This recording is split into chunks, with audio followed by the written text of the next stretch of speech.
May bagong impormasyon ang NBI sa flood control scandal.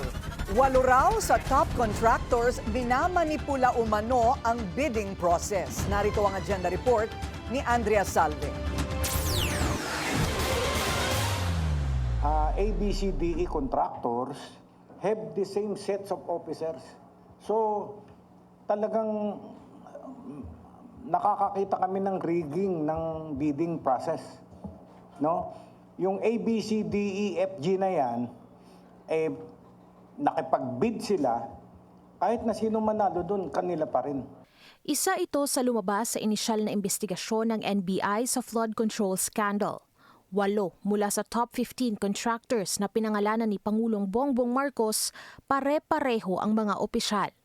Hindi muna sila pinangalanan pero kasama ang impormasyon sa mga isusumite sa Justice Department.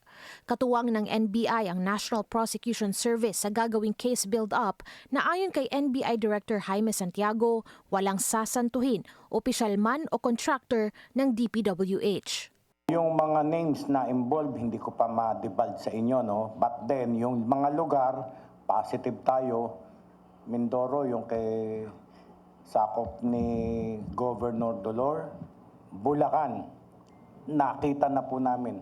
Talagang positive yung investigation natin, merong nangyaring kababalaghan. Binuo ni Justice Secretary Jesus Crispin Rimulya ang Public Works Corruption and Bid Rigging Task Force alinsunod sa Executive Order No. 94 na siya namang bumuo sa Independent Commission for Infrastructure o ICI.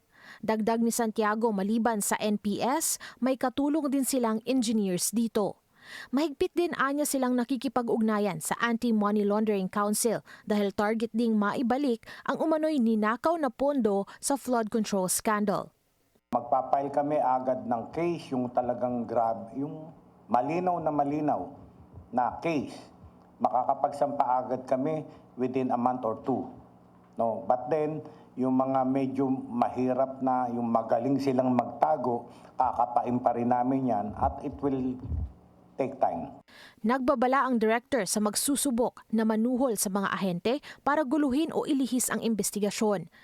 Tiniyak niyang hindi sila nasisilaw sa pera. Hinimok din niyang mga ahente na tibayan ang loob sa laban kontra korupsyon. Para sa agenda, Andrea Salve, Billionaire News Channel. Manatiling nakatutok sa Billionaire News Channel. Sumubaybay sa aming social media accounts at mag-subscribe sa aming YouTube channel para sa mga bago at eksklusibong balita.